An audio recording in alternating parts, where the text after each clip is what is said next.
Não defenda a Bíblia. Deus não precisa de advogado. A Bíblia Sagrada é, sem dúvida, o livro mais influente da história da humanidade. Composta por 66 livros, 73 na tradição católica, sua história remonta a mais de 3.000 anos, quando os primeiros textos foram escritos, por volta de 1400 a.C., provavelmente na época do Êxodo.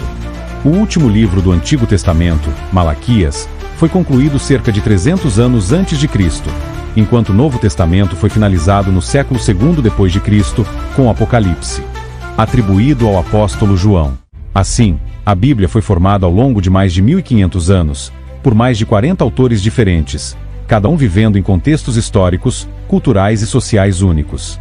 Essa longa gestação faz da Bíblia um livro singular.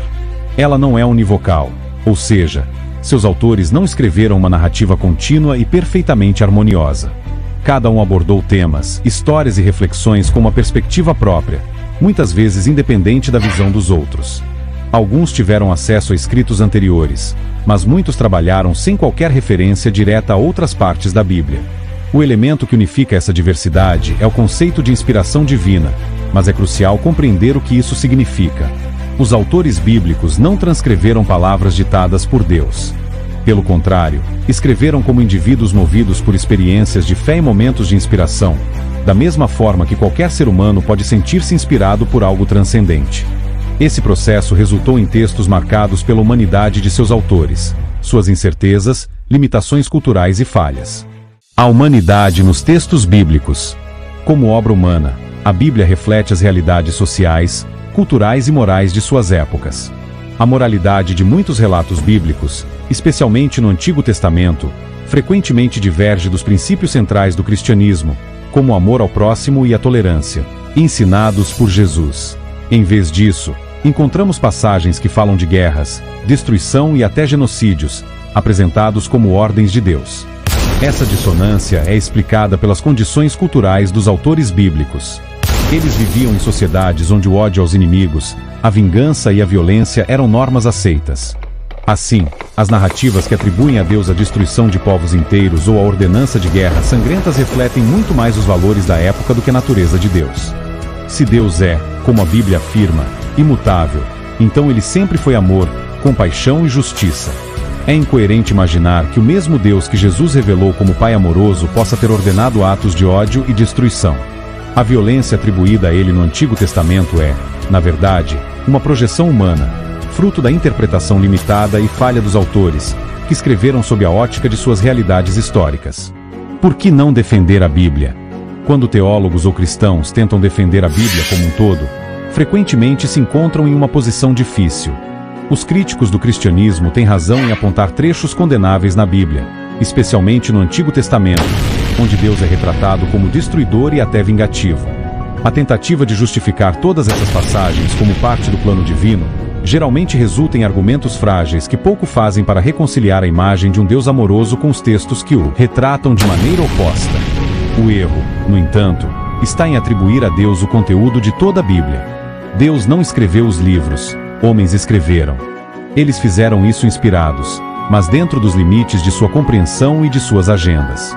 É insensato, portanto, tentar defender tudo o que está na Bíblia como se fosse um reflexo exato da vontade divina.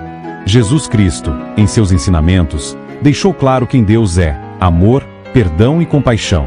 Ele repreendeu aqueles que usavam as Escrituras para justificar a exclusão e o ódio, mostrando que a verdadeira essência de Deus não estava nas interpretações literais e rígidas da lei, mas em seus princípios eternos de amor e misericórdia.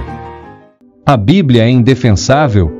Muitos defensores da fé cristã têm medo de admitir que há partes da Bíblia que são indefensáveis. No entanto, reconhecer isso não enfraquece o cristianismo, pelo contrário, fortalece-o. Essa honestidade permite que a fé se concentre no que é mais importante: a mensagem de Cristo, que representa a revelação mais clara e completa de quem Deus é. A Bíblia não precisa ser perfeita para ser valiosa. Ela é um testemunho da jornada humana em busca de Deus, um registro de erros, acertos e crescimento espiritual ao longo dos séculos. Tentar defendê-la em sua totalidade, como se fosse um reflexo exato de Deus, é desnecessário e, muitas vezes, prejudicial. Deus não precisa de advogado. Deus não precisa que defendamos cada linha da Bíblia. porque ele não é limitado pelos erros humanos que permeiam esses textos. Sua natureza transcende as narrativas de guerra e destruição que os autores atribuíram a ele. Os princípios imutáveis de Deus, amor, tolerância e justiça, sempre estiveram presentes nele. Se algumas passagens bíblicas não refletem isso, a responsabilidade recai sobre os autores humanos, não sobre Deus. Quando Jesus veio ao mundo, ele corrigiu essas distorções. Seu Sermão no Monte, por exemplo, redefiniu a moralidade divina, enfatizando o amor aos inimigos, o perdão e a compaixão. Ele revelou o coração de Deus de forma que as gerações anteriores não haviam compreendido plenamente. Assim, em vez de tentar justificar os erros humanos presentes na Bíblia, devemos apontar para Cristo como o exemplo perfeito da vontade de Deus. Ele é a palavra viva, a revelação final e completa. Conclusão: a Bíblia foi o livro mais publicado e distribuído pela humanidade. Estima-se que cerca de um exemplar para cada habitante da Terra já tenha sido produzido. É de longe o livro mais divulgado da história. A Bíblia é um livro sagrado, mas profundamente humano.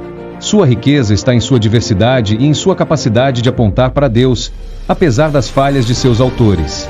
Mas Deus não precisa que defendamos a Bíblia como se fosse um documento infalível e perfeito. Nossa tarefa não é justificar cada linha das Escrituras, mas viver e pregar os princípios de Cristo: amor, compaixão e tolerância. É nele, e não em um texto humano, que encontramos a verdadeira face de Deus.